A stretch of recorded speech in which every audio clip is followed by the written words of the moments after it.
Today, a story of heartbreak after the High Point Panthers fall to Arkansas, what fans said before the team's return to the Triad.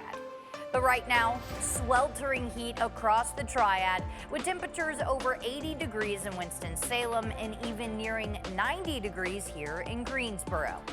Today's heat wave is a huge turn from recent temperatures here in the Triad, with potential to break records in our area. I'm Nixon Norman. Right now, meteorologist Alex Williams has more on just how hot it is and how long it could last. About this record that was in jeopardy all weekend, we broke it. We hit 86 today and the old record 85, so we can say goodbye to that. 86 is the new king in town as far as the heat is concerned. It is a very mild day across the Triad, and even though maybe in the direct Triad we haven't hit the upper 80s, they're still showing up across the board here, especially towards our south where temperatures are in the upper 80s, even to our north. Look at Reedsville, 87 degrees, 86 there towards Danville up into Virginia even, and 87 degrees in Davidson County there towards Lexington. So we are feeling the heat. The heat is on, as the song says, and we're definitely feeling it today. Now, one reason we got there is we saw all the sunshine. Remember, I told you last night, if we see a lot of sunshine, it'll help us to get close to that. The other thing is the wind gusts. We've seen wind gusts close to the 30-mile-an-hour range, even at PTI, and the 20-mile-an-hour range across most of the rest of the Triad. And as we go into the future, especially into the day tomorrow, we're going to see some very strong winds come in behind a front. The front will be sneaky. We won't see a whole lot of rain from that, but we will see the wind behind that crank up to about 25 to 30 miles an hour, and we're going to be drying things out.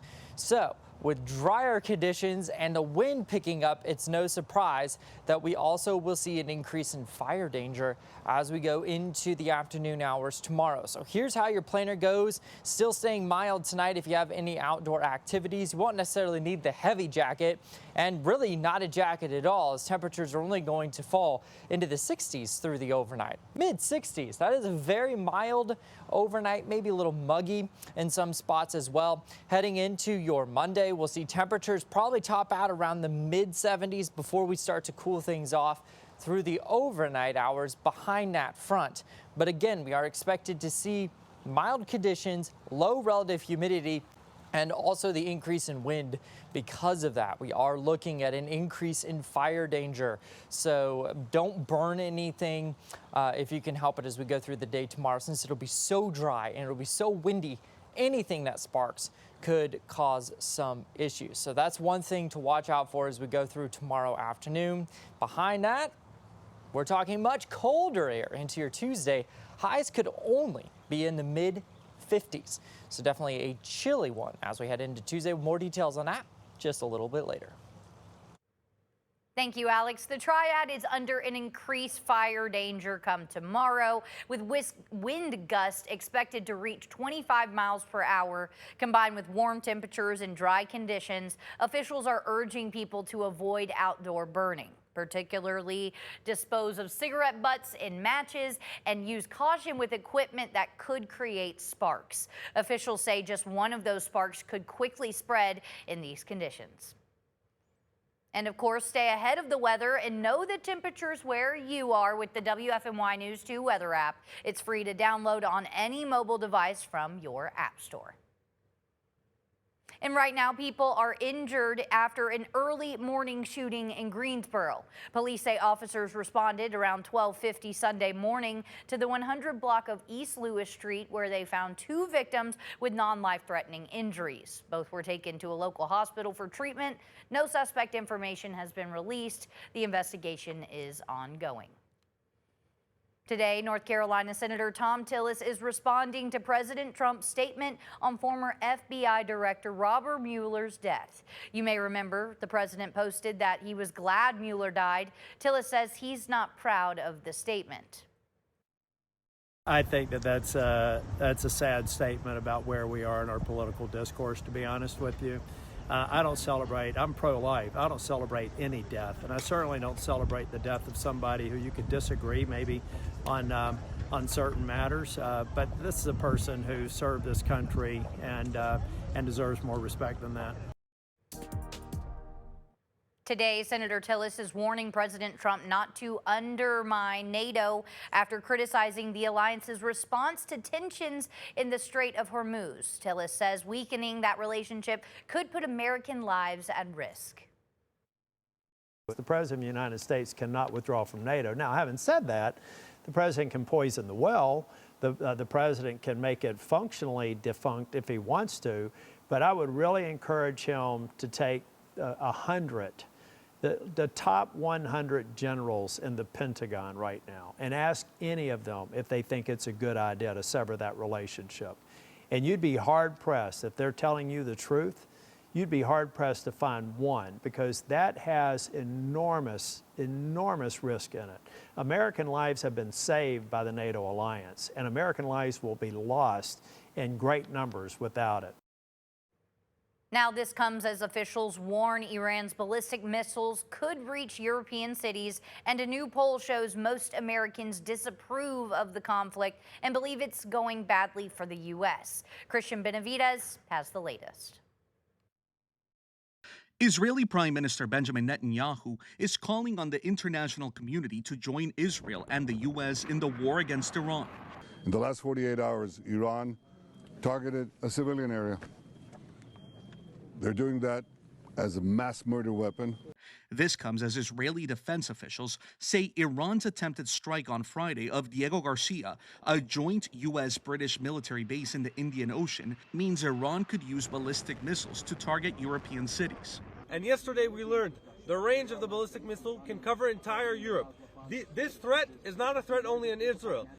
As the Strait of Hormuz, a key shipping lane for 20% of the world's oil, remains closed, President Trump issued a warning over the weekend that the U.S. will destroy Iran's power plants if the waterway is not reopened. On Sunday's Face the Nation, the Secretary General of NATO indicated a growing number of nations are now raising their hands to help the U.S. reopen the strait. Since Thursday, 22 countries, most of them NATO, but also Japan, Korea, Australia, New Zealand, Bahrain, the UAE, have come together to basically answer 3 questions. What do we need? When do we need it? And where do we need it? A new CBS News poll indicates a growing number of Americans are becoming concerned about the war and its impacts. The poll found 60% of those surveyed disapprove of the war. 66% called the conflict a war of choice. And when it comes to gas prices, 90% of those surveyed said the conflict will make oil and gas prices climb higher in the short term. Christian Benavides, CBS News, West Palm Beach. Guilford and Rockingham County election officials will begin a hand-to-eye recount Tuesday in North Carolina's Senate District 26 Republican primary race.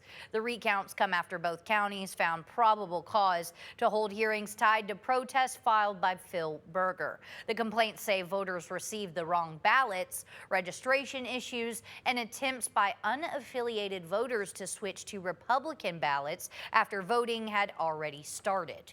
Previous recounts, one second, we're having just some technical difficulties here, in both counties did not change the outcome. Sam Page still holds a 23-vote lead. The protest hearings could still impact the final certified results, which are expected next week. This weekend, the Triad is reeling as the madness continues.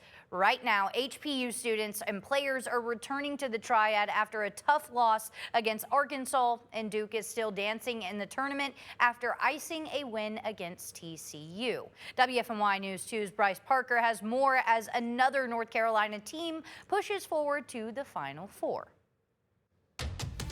That's right, Nixon. The Women's March Madness Tournament kicks off day 1 of the round of 32. We start the day with 3 North Carolina teams dancing in the tournament. We're first going to head to Chapel Hill as 4-seed North Carolina hosted 5-seed Maryland for a chance to go to the Sweet 16. Now let's go to the first quarter. Heels down by 6 early at home. Alina Arnasalo, she's going to stop, dribbles, kicks it to Laney Grant. Grant gives the inside feed to Nyla Harris, and Harris gets the easy score at the rim. Harris will have 14 points and 8 rebounds in this game. The senior really showing off in her final home game as a Tar Heel. A few minutes later, Grant driving, showing off some fancy footwork, and gets the tough 2 in the lane. She had 20 points, and then here goes Arnasalo, drives right, snatches behind her back, shoots, and makes the 20-footer. 21 points, 6 rebounds, and the Tar Heels win this one 74-66, punching their ticket to the Sweet 16. Now let's head to Michigan, where NC State looked to upset the Wolverines. Here's Zam Jones, pulls up from the jumper and sinks it. Steps up in Zoe Brooks' absence. Later, Jones, she's going to spin, stops, kicks it until the trigger, and Trigger sinks the three-pointer to take the lead in the first. State would later trail by 3 at half. Now in the third, State down by 5. Camille Pierre going to work on the block, gets the shot to go off the back of the rim. She had 15 points and 9 rebounds, but three-point shooting from Michigan in the fourth quarter was just too much to handle. State would go on to lose this one 92-63, ending their season. And happening right now, Duke women's basketball is minutes away from punching their ticket to the Sweet 16. They have a commanding lead over 6-seed Baylor in the fourth quarter. It's the Blue Devils' final home game of the season, and they want to go out with a bang. Now, barring a comeback from Baylor, Duke will reach their Sweet 16 for the 3rd time in a row. And also happening right now, Wake Forest men's basketball is playing in the NIT. They're hosting Illinois State. Right now, Wake Forest is up by 4 late in the second half. We'll have a full game recap for you during our 11 p.m. Sports Report. And now let's talk about Duke's trip to the Sweet 16. That game will take place in Washington, D.C. on Friday. The game you'll want to pay attention to is happening right now as 4-seed Kansas is playing 5-seed St. John's. They're playing the winner of that game will face Duke in D.C. They'll play in the Sweet 16, and the winner of that game will head to the Elite 8. Duke has now made 24 all-time Elite 8 appearances. They'll try to make it 25 on Friday in the nation's capital. So now we have Duke, men's and women's, plus North Carolina women's, all punching their ticket to the Sweet 16. We'll break it all down and where they'll be and who they'll play in the 11 p.m. Sports Report. And if you can't get enough of the madness, tune into Bracket Breakdown on WFMY Plus throughout the NCAA tournament. Get exclusive analysis, spotlight players, and expert bracket insights from the Locked On hosts. March Madness doesn't just come with bracket-breaking moments, but also money. The tournament brings out the best and worst in sports betting, even here in North Carolina. WFMY News 2's Anna King has more.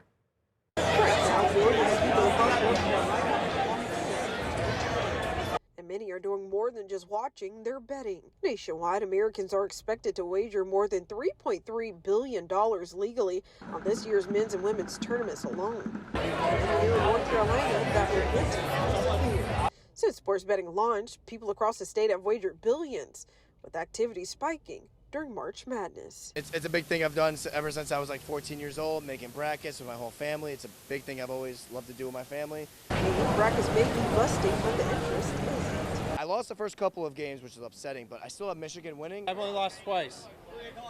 Yeah, close to perfect till yesterday, till North Carolina screwed it up. And for some, adding money to the mix raises the stakes. But if I bet on them, then they lose.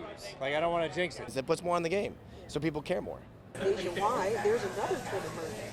Interest in women's basketball is growing, and so are the number of bets being placed on those games. Experts say that shift could open the door to a whole new market for sports books. I do think it's a fun little aspect of it if you can keep it nice and controlled. So I've done it in the past a little bit, but try and stay away for the most part. Several rounds still ahead, the madness is far from over, and as more fans tune in, both men's and women's games are expected to keep driving the energy and the money. Hey parents, I need you to put this date on your calendar, March the 28th. GPD is hosting an Easter egg hunt. Make sure to bring a blanket and a basket. They're also having a picnic lunch and of course, lots of fun and games for the kiddos. I have the address right here and also the time. Well, it's a warm one today. Record-breaking heat tomorrow, not so warm and definitely cooler as we get into our Tuesday. Showers then return probably Friday into Saturday morning. Palm Sunday, believe it or not, next Sunday. Well, you better go out there and enjoy it while you can. I mean, what time is it right now? 6:14. The sun doesn't set till about another hour or so. 7:30. So go out there, enjoy it, and you can come and hang out with us again at 11 here on WFMY News 2.